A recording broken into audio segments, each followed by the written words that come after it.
Hi, I'm with Philippine Realty TV executive producer John Aguilar to talk about Project First Home. Is that correct? That's correct. Wonderful, That's correct. John. You're venturing to something new that you've never done before. I suppose this is your first book? Yes, I'm a first-time author. Oh, wonderful. Project First Home, the book, is really based on a TV series that we did within Philippine Realty TV way back in 2009 when I built my house on the show.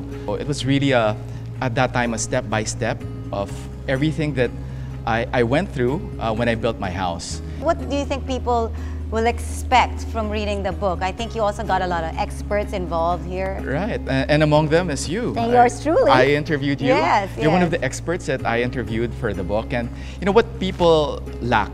Actually, when I was building my house, I was thinking if there was a book out there that I could just read to acquaint myself with how it is to build a house, I'd buy it. But there wasn't anything out there. Since you said this is an actual project of your own home, how many years did your house take to finally build? Well, the entire process took about a year, which I think was pretty fast. You know, but that's the thing. A lot of people make some mistakes that really extend the timeline.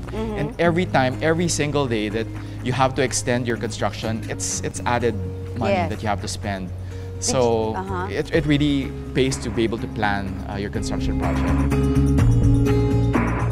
Walk us through the pages of the book, like how many chapters and what you have there in store. Right. Okay, so first of all, it clearly defines the roles of each individual person that you're going to be hiring. Starting off with the architect. For Project First Home, we worked with architect June Palafox.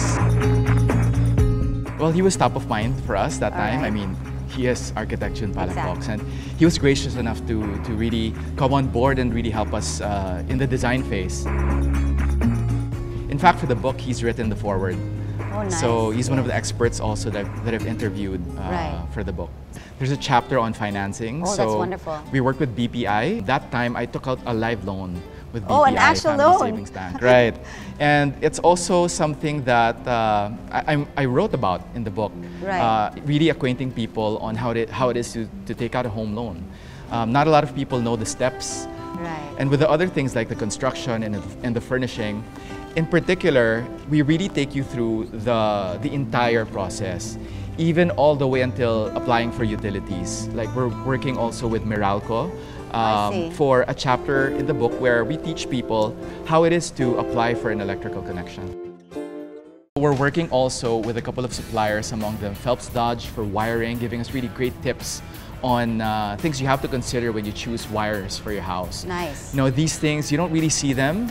It's something that's hidden behind the walls, but they're equally important because it's very important. Definitely. Safety. How about coming down to choosing a general contractor? Is there a chapter on how to sort of find a contractor? You know, I think one of the most problematic parts in building, it's really the contractor. Exactly. I mean, that's really the part where potentially you can lose a lot of money or lose a lot of time as well. The contract is something that has to be clearly defined. A lot of people blindly go into a house construction project without clearly defining, okay, what are the deliverables, what is the timeline, what are the things that you have to consider, and up till when is the job of the contractor or all of your partners for that matter. It's also important for you to be able to acquaint yourself with a lot of things such as the kinds of materials that you're going to be picking out, because it's not something that you have to just give to your architect. What was maybe the biggest hurdle you had to go through? I think the biggest hurdle for me personally was the money issue. I have to admit, midway through construction, I kind of had a hard time with the funding.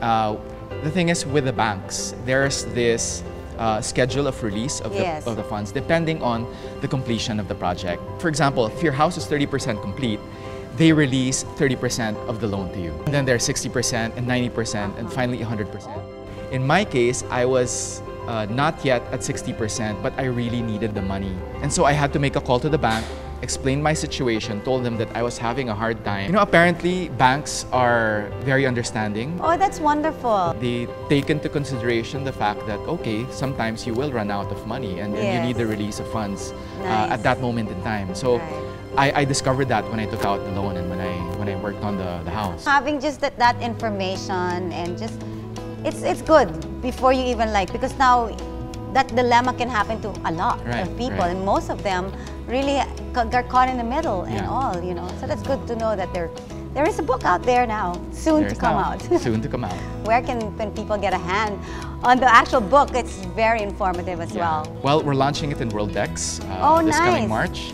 Wonderful. And apart from that, it's going to be available nationwide. Right. So, you know, we're hoping that a lot of people who are going to be building their houses in the coming months or in the future. They should make this the first and foremost reading material before they even get some ideas to build a home and stuff. Congratulations, John. Thanks, Tessa. Okay.